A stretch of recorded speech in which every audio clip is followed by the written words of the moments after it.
So how many of us in organizations actually measure how much time we spend on meetings?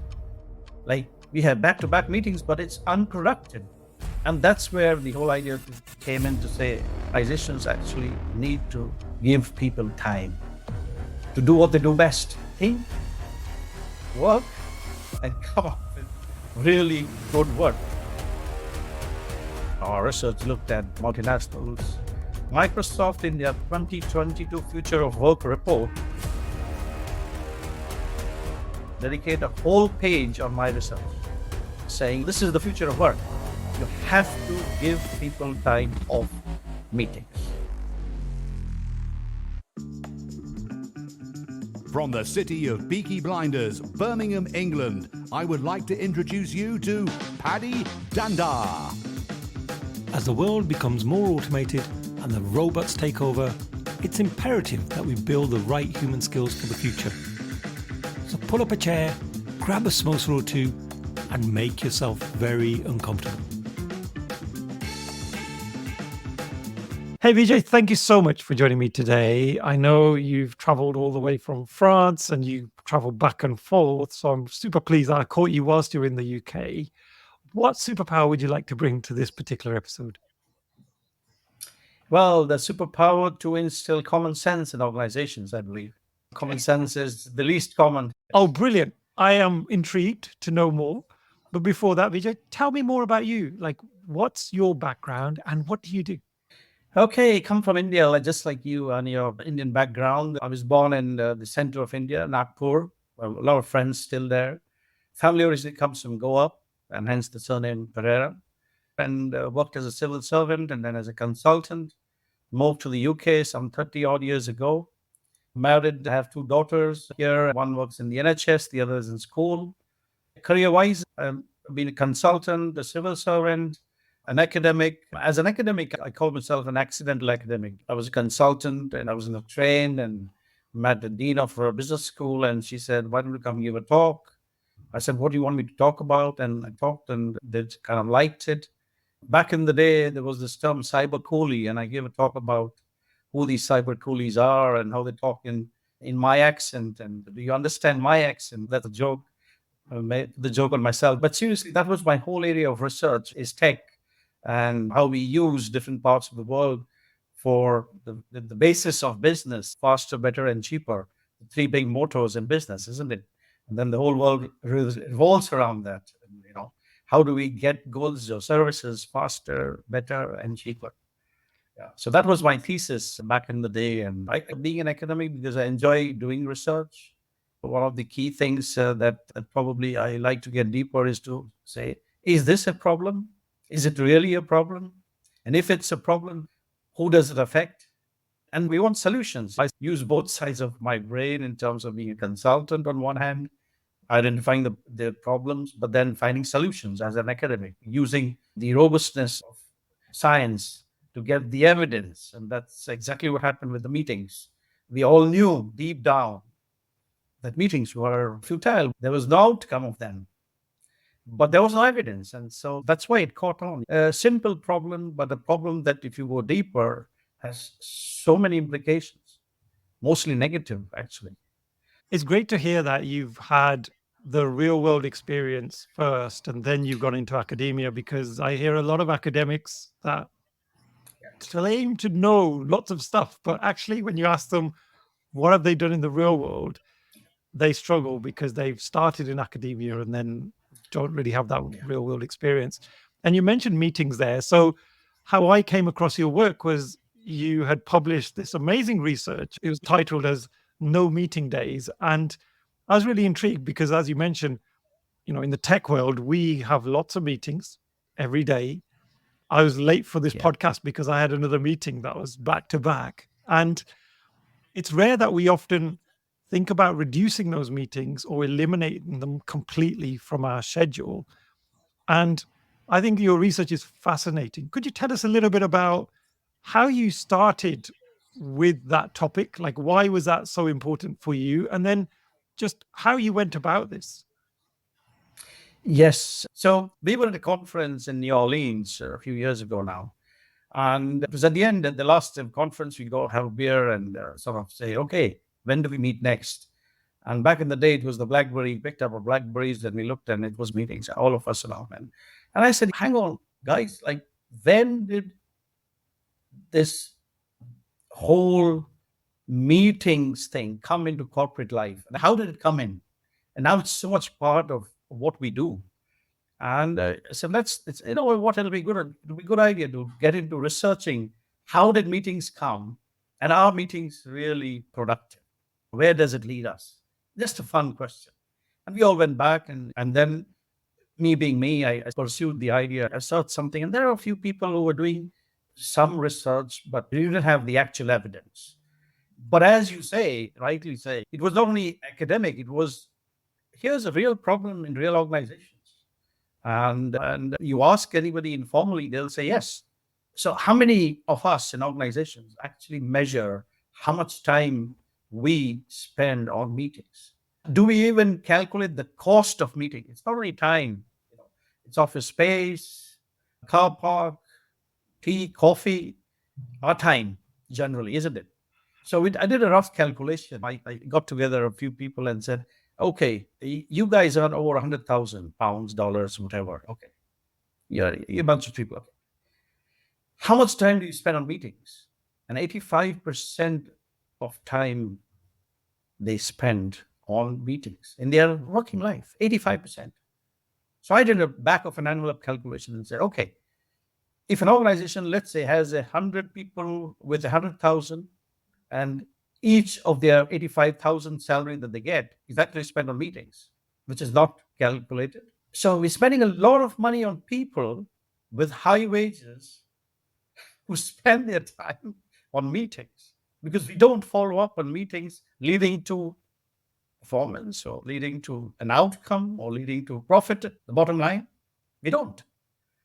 So if you talk to CEOs and if you talk to CFOs and you talk to the COOs and CHROs, and you ask them, do you have a calculation of how much your organization spends in terms of time equals to money? And then, they, wow, this is a big problem.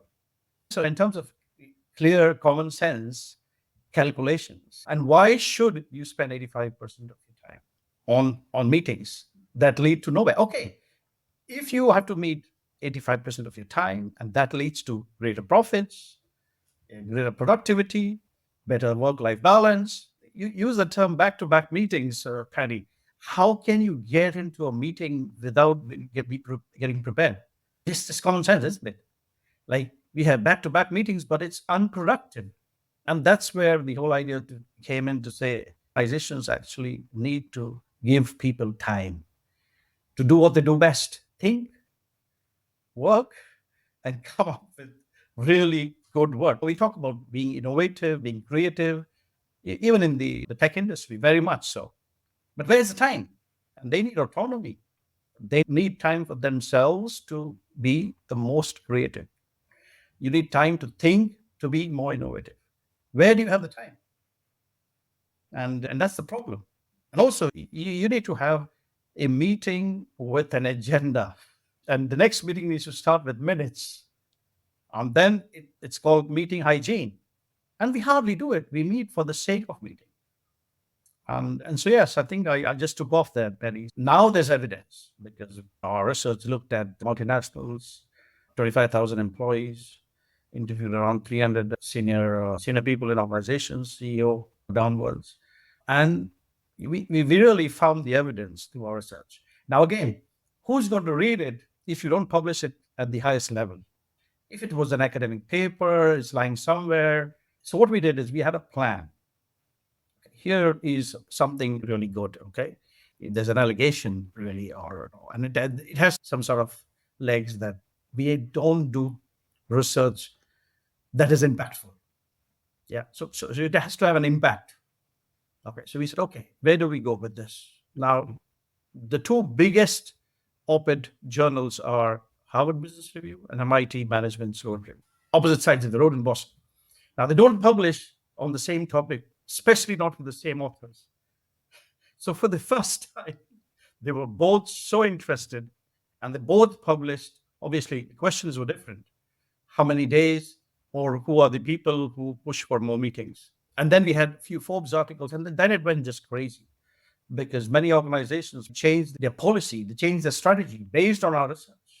Microsoft, Amazon, Zoom, all of these companies, Shopify. And then you talk of the impact. Last year, the first 3 days of the year, January, Bloomberg ran the story on Shopify being following our research and changing the rules just before Christmas. And there were 138 million hits on that story in 3 days. So that's impact. I went and delivered around 60 talks now in the last 2 years across the world, across Yahoo Finance or CNN or BBC, the works. Yeah. Radio Australia prime time, 7 p.m. news. The 7 p.m. news had me on prime time, Australian Broadcasting Corporation, ABC. Canada, yeah, it just went crazy. And that's impact. Many governments are now talking about the 4-day week. And with that 4-day week is also which of those 4 days we should have no meetings. So it goes hand in glove in terms of the same principle is that people need time to be more productive. That's the bottom line, isn't it? Yeah. Sorry, you took off again there, Paddy. No, absolutely. When someone's passionate about a topic and it sounds like you've invested so much of your personal effort into this, there'd never be apologetic for your passion on that. So I just appreciate you sharing that. And Vijay, I remember sometimes when I run training about kind of agile ways of working and how to help people be a little bit more productive, I often tell a simple story of at the end of the day, my kids are sat around the dinner table and they'll say, "Hey, Dad, like, what did you do today?" And I'll go through a long list of things. So I'll be like, "Oh, I woke up and then I attended this meeting. Oh, and then I sent some emails and then I attended another meeting."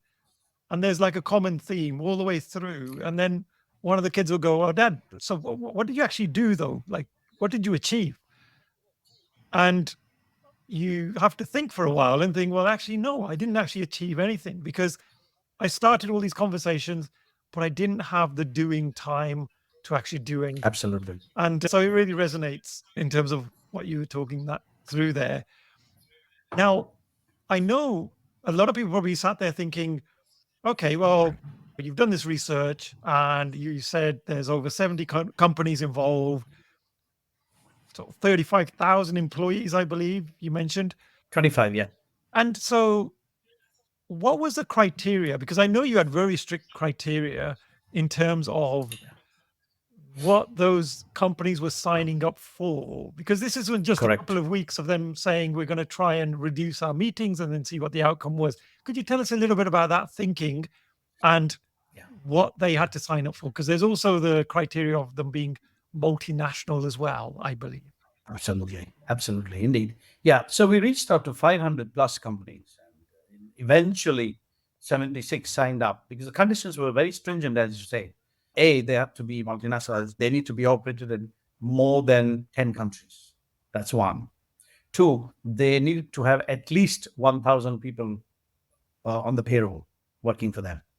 And third, which was the most stringent, was that they should sign up for between 1 to 5, let's say 5 working days, between 1 to 5 no meeting days for all of their employees and managers, both, for at least a year. So there was a lot of negotiation. There was a lot of back and forth before they signed up. First of all, Vijay, on that, just the first immediate thought that goes through my mind is, Yeah. why would they sign up to that? Like, was there some incentive or like, did you find it difficult for companies to sign up? How did you convince them? Yes, that was the most of it. But we had a consultant working with us who was selling the idea of what would you lose. So it was when they started off, it was close to 100, but eventually 76 completed the whole thing because what we did, Paddy, is go in before and go in after.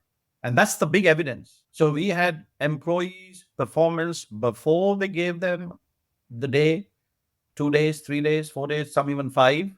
Some are very bold, say. We call for a meeting only when there is a storm. Otherwise, we don't. So they were bold. Only 7% of those. Yeah, but the bulk of them were between 2 to 3 days. And so if you look at performance, which is the biggest indicator of here are your people, this was the performance before, and this was the performance after. And a questionnaire. And we asked their managers. So it was a really very in-depth, long study because you really want to get down to the bottom of the problem. As I say always, as a consultant and as a professor who teaches research methods, is that a real problem? Once you identify that there is a real problem that hits your bottom line, you take notice and got your attention. And what would you lose? It's only gain. It was tough, but they signed up, and the 76 went through with the 1 year. So obviously, they probably had a monthly or a quarterly or a half yearly, and said, "Oh, there's evidence. Let's continue." And then it's become strategy, it's become policy. Microsoft in their 2022 Future of Work report, page 26, dedicate a whole page on my research, saying this is the future of work. You have to give people time off meetings. Here's the evidence. What were some of the measures you took before you did the research? So you mentioned you benchmarked where they were, and then you benchmarked at the end. What were some of those factors that you looked at? Yeah, so it's not only performance, it's also what they thought about different variables. So the different variables that we looked at were as follows. We measured autonomy. What they felt about autonomy? It's the obvious one because I give you time and space for you to decide how you can contribute towards your job, towards what you do. Yes? So that's autonomy. The second is communication. If I and you keep talking, where is the time for reflection? So reflection is very important in communication. And we are so used to responding immediately without thinking or speaking without thinking that we're lost. And that leads to further conflict. Another topic we have researched and published in the Harvard Business Review is conflict. How many organizations have a conflict resolution strategy in place? We don't. And we have conflict all the time. One of the key drivers is communication, because we don't think what we do and how we respond, how we react. The third is cooperation. For us to get along, whether it's within the organization or outside the organization, we need to have that time and space to be in a correct frame of mind to cooperate, to think. And then the big one, engagement. If we interact with each other, how engaged are you? You're still thinking of the next meeting, and so you're lost in this. You're not prepared, and so you'll make things up. And that will go on. It's a vicious cycle. So engagement was the other one. Then comes productivity, of course. Am I more efficient? Am I more productive now as compared to what I was? And satisfaction. At the end, if you are not satisfied in what you're doing, you're not content, and you need time and space, and if it's, let's say, even 1 day a week, that's 20% of your time in a week. Just 1 day. 2 days is 40%. 3 days is 60%.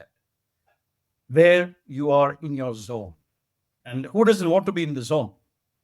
To be more productive, to be more satisfied. Now, these were all the positive indicators, but the negative ones as well. Micromanaging would obviously go down because your boss is not breathing down your neck. Something, again, even in the tech industry, is very much power and control. So micromanaging went down, and hey, stress, obviously. If I'm in my zone, if I'm productive, if I have time, I will have lower stress levels, which will make me more productive, more efficient, more enjoyable. So you see, we measure on each of these. So there are many things that come out, because scientifically, which organization doesn't want these things that I've just mentioned? Because they all lead to the bottom line. Which organization doesn't want to be efficient, productive, and profitable? Which organization doesn't want things to be done faster, better, and cheaper? Yeah, no, that's fascinating and absolutely agree. All of those factors seem super relevant for all of us. During the period of the research, those 12 months, did you come across any challenges or were there any surprises that you encountered during that time? Yeah, it's always change. People don't like change, but if it's positive change, they still take it with a pinch of salt. And there's what's called a transition period. So in our interviews, we very funny, some of them. Oh, the first few weeks, I had Wednesdays off. I woke up very late, or I drank a little bit too much Tuesday because I know Wednesdays I have no meetings and it's me. I took the dog out. I went to the gym. I picked up my children from the school. Yeah. But remember, if you give autonomy, if you give responsibility, as Spider-Man says, with great power comes great responsibility. So I give you the power, the autonomy, but then you are responsible for your own performance because I'm giving in thinking it's going to work for you and for me as an organization. So very soon they realized that if they made this a routine, they had to work and dedicate time and effort that they could then ring fence.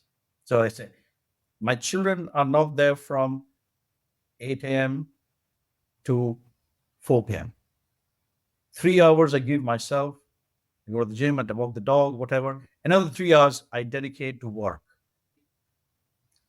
So you have the time because your calendar is clear. Because out of the 85% of time that you spend on meetings, let's say 20% less is still a lot of time on your hand for you to think about. The others were managers were very concerned that people would misuse their time, just like how they have this concern about working remotely. I don't know what my employee is doing. I don't know what they are doing. Oh, I don't trust them. Yeah. But they're signed up, so they cannot call or cannot email or cannot call for a meeting. So that sort of distrust over a period of time changed into trust because they could see that they were delivering. They were being proactive in terms of delivering targets. They came to meetings well prepared. And also because you meet fewer times, there's pressure to get things done in that meeting. Not talk about your children or you have time for that otherwise about or the favorite restaurant or just the weather or whatever, a fixed agenda. We call it the meeting hygiene. So the meeting hygiene became more prominent with lesser meetings. Fast forwarding to the end of the study, what were some of the insightful findings that you found? And I'd love to know again, were there any surprises? Were there any things that you had hypothesized about that surprised you at the end? Yeah, I think people were surprised themselves when it came to managing their time.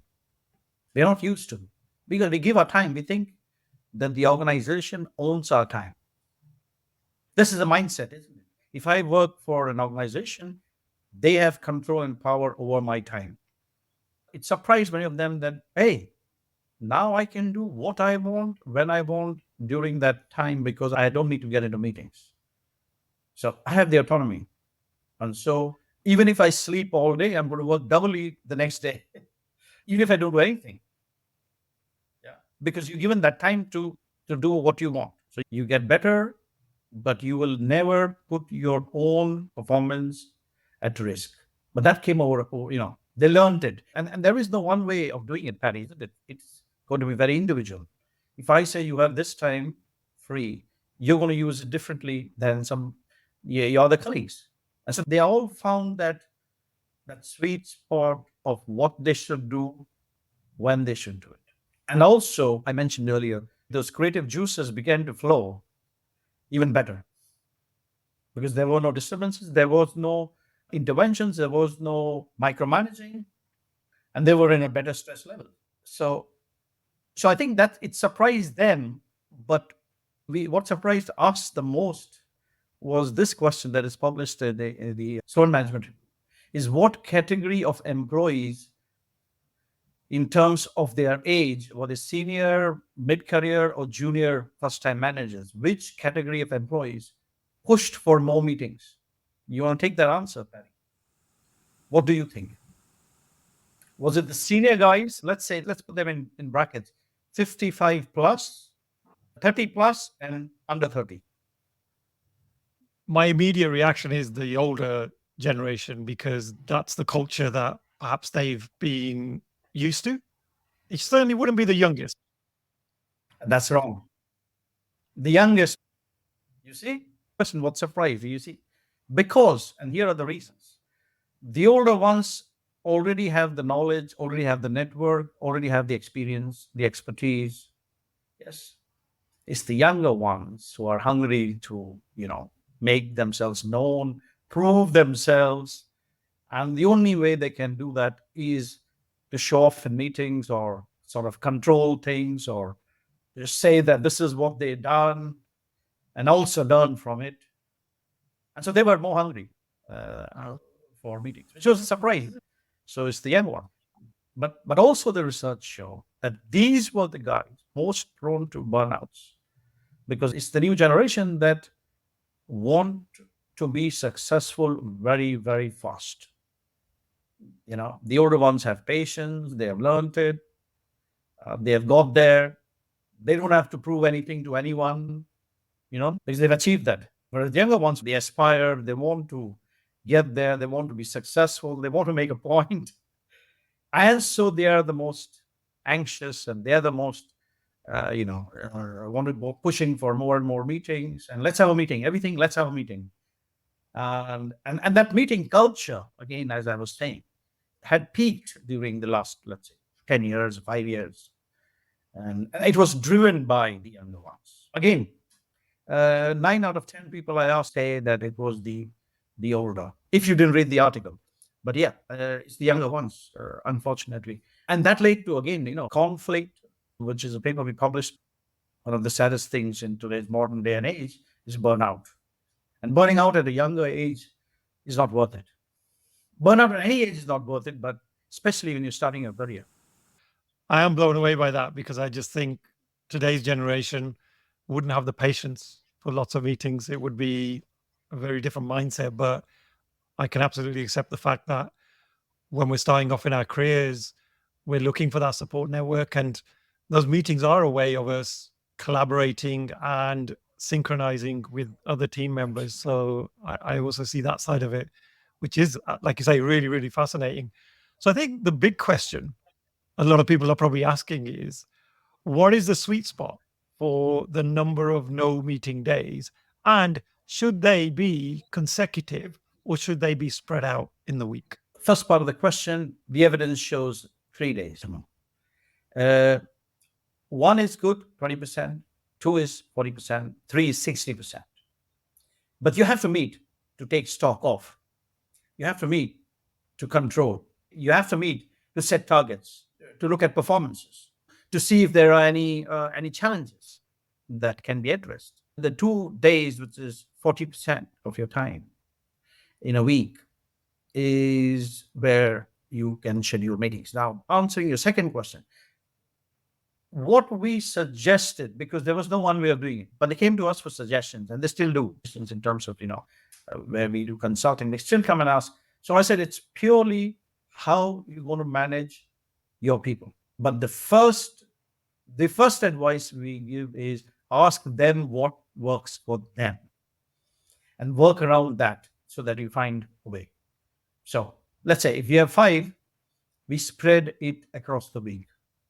So at least 1 or 2 are available in case of an emergency. There was also this, this caveat that you could call them in if there was an emergency. So, oh, sorry, I cannot come. Oh, the building's burning down, or the client is leaving us. Sorry, you can't call me. Yeah, well, COVID is here. We need to figure this out, right? Yes. Yeah. And quite surprisingly, you raised that because half of the year went into COVID when we did our research. So we were lucky as well. So many asked us, hey, when you say meetings, How did they go? And so we were very lucky. 2020, and then half of the period was pre-COVID and half was post. Were there differences between those two periods, or did you not see much change? It was only the change from meeting physically to meeting online. But the online went crazy, isn't it? Yeah. But still, some companies said, oh, we can't do it, but said, oh, no, we should do it because we don't have the bandwidth, the technological bandwidth to have all meetings online, you see. So by default, they carried on and it worked for them. So those firms, just imagine, 2-bedroom flat, 2 children, husband and wife, and everything is on meetings. We've had cases where the children had to sit in the bathroom or toilet to do their classes because the husband and wife are on meetings. So that's where it worked because, okay, morning is the wife, afternoon is the husband. So we don't clash in terms of the bandwidth. So it sort of worked because you had your space. Very interesting, very complex, but I think successful organizations sort of navigated that. And we go back to saying there will be challenges, there will be problems, but how do you resolve these challenges in organizations? First of all, by doing it with some common sense, and then doing it scientifically, but also taking people's views and listening to them in terms of what they need. Instead of having a blanket, oh no, sorry, everybody on Wednesday, please. No, we spread it. Makes more sense. And you mentioned right at the start, the likes of Shopify have made this part of their day-to-day policy now. Yeah. What have they opted for? Have they gone for the full 3 days, or have they gone for less? Like, what's some of that thinking there? Yeah, 1 to 2 days. That's 20 to 40% of an employee's work time in a week. Nice. Yeah, 3 is the sweet spot, as you said. That's 2 days, of course, we have to. But like I said, 7% of the 76 companies had 5 days of they were bored. Just and if emergency, we call you. Otherwise, just get on it. Because I have had questions, Paddy, in terms of what when you say no contact, is no contact at all? And the answer is, let's say you and I worked in an organization and we just wanted to have a cup of tea or a coffee. So with the consensus, we could meet, but it was not formal or official. Of course, there, if we decide, hey, what about this client? Could be one of the points, but that's informal and you have the consensus of both. Yeah, I guess that's like if you're in the office, you're walking past someone and you stop for a chat, or let's just grab a coffee together. That's a very sociable thing, isn't it? And the other big question on my mind is, if people are listening out there thinking, hey, you know what, I'd love to pilot this, or I'd love to see if there's a way that I can engage my leadership to give this a pilot or a trial. Have you got any tips for those folks? Like, how could they sell this back to their business? Read the articles, several articles that followed from this. Look at the companies, and social media just went crazy. LinkedIn, Twitter, all of that just went crazy at that point of time. So the evidence is overwhelming. The responses were overwhelming. And, you have the few, oh, no, we still need meetings. Yes, of course you need meetings, but not every day, not back to back. You see, so that's the message, really, is to say that it's worked. There is evidence. Large companies, small companies, medium-sized companies, SMEs, they've all jumped onto this. Because at the end, isn't it, what we want is goods and services better, faster, and cheaper. We want people not to burn out. We want lesser conflict, and we want greater productivity, greater efficiency, all of those things. And would you recommend that if a company decides to do this, they sort of 100% commit to it and just make it happen? Or should they ease into it? Say, right, we're going to start off with 1 day of no meetings, and then in 3 months, we're going to maybe up it to 2 or 3. What would be your recommendation? There's no one way of doing it. I mean, it depends on company culture, leadership, how they buy into it. I mean, they could have a pilot. Let's say, let's run it for 3 months on X number of people, or they could say it's a blanket across. I mean, there's no one way. But for it to work, you can't say, let's do it for a month and see how it works. No, it needs to be longer term, 6 months probably at least, no? Because it'll take 6 months only to adapt, to change, adapt to a new working culture, isn't it? It's absolutely new culture. Because what happens, it has effects on things we do on a day-to-day basis. You just can't pick up the phone or send an email to say, here's a meeting. Send a doodle, because people have already got days that they have identified. So it'll take time. And that's why we said a year, because, and that's what we found out. The first few months were problematic, but they pushed on with it. And then COVID hit, which and they thought, okay, practically we just can't do it. And that's why we say, it needs to be given some time. Now, I was in the US last year, Paddy, and got a call for an interview on Yahoo Finance team. And Zoom, the company, pulled back. So they had given a 1 day, 2 days, no meeting. They pulled it back. And so my interview, I said to the Yahoo guys, I said, do they have evidence that it was not working for them? Yeah. They don't have. So they say, okay, all of you guys come in for meetings every day because you're wasting your time and your productivity has gone down. Do they have that evidence? And so what does it boil down to is power and control. It's a managerial prerogative to say, I want control.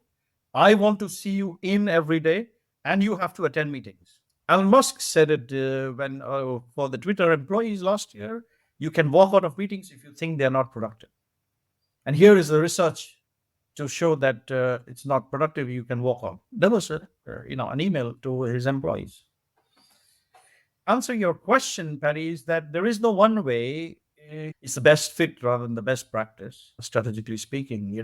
What fits 1 day or 2 days for a set of employees, 3 days for another set of employees, for reasons A, B, and C. Sales guys have to meet probably more often, and so for them meetings are a little more important than no meetings at all. But 1 day for them or 2 days where they take stock and plan their strategy, actually speak to the customer or client on those days, write up reports and plan for the future. So they as well need some time, even though meeting is core for them. Everyone's very different. Businesses are different. Cultures are different. And as you mentioned, sometimes there are those differing needs as well. So Vijay, thank you so much for sharing those insights. And we'll post some links in the show notes as well, so people can get hold of the full report so that you can delve into that in your own time. And as we're fast approaching time, Vijay, I'm just going to ask you my favorite question, which is, if I could give you any superpower in the world to abolish something in the world of work, what would that be? Now, I'm thinking there's an obvious answer to this one, but I would love to hear what you come up with. Yeah, I believe negativity is one of the drawbacks that we have. I mean, I think we live in a day and age which is so rife with uncertainty and negativity that is there. And I think the workplace should be rid of negativity. Good morning, good morning, good morning, how are you? No answer. You don't lose anything by being positive. Positivity is what should be there. Get rid of the negativity. Brilliant. Okay, we're going to do that for 24 hours, folks. We're going to pilot this. So anytime anyone says good morning to you, you've got to respond and be positive. There we go. Vijay, how can people get in touch with you? And are there any other resources that you would recommend if somebody wants to continue their learning journey? Yeah, I'm very much on social media, Twitter, LinkedIn, but also the website, my company website. I work for Niyama Business School, which is based in France. So you Google my name, get in touch with us. Oh, brilliant. Well, Vijay, it's been a pleasure. I'm so glad you accepted my invitation today, because I know you're a busy man, and do really appreciate you taking the time and having a meeting with me today. So thank you so much. It was an interview. It was a chat. There we go. We'll classify as a chat for sure. Thank you so much. It's the end of another episode. Thank you so much for listening. Please do connect with me via LinkedIn and drop me a message and let me know your favourite takeaways from the episode. Also, don't forget to subscribe to the Superpower School newsletter so that you can be notified of all future episodes. Simply visit the website www.superpowers.school. Thank you once again.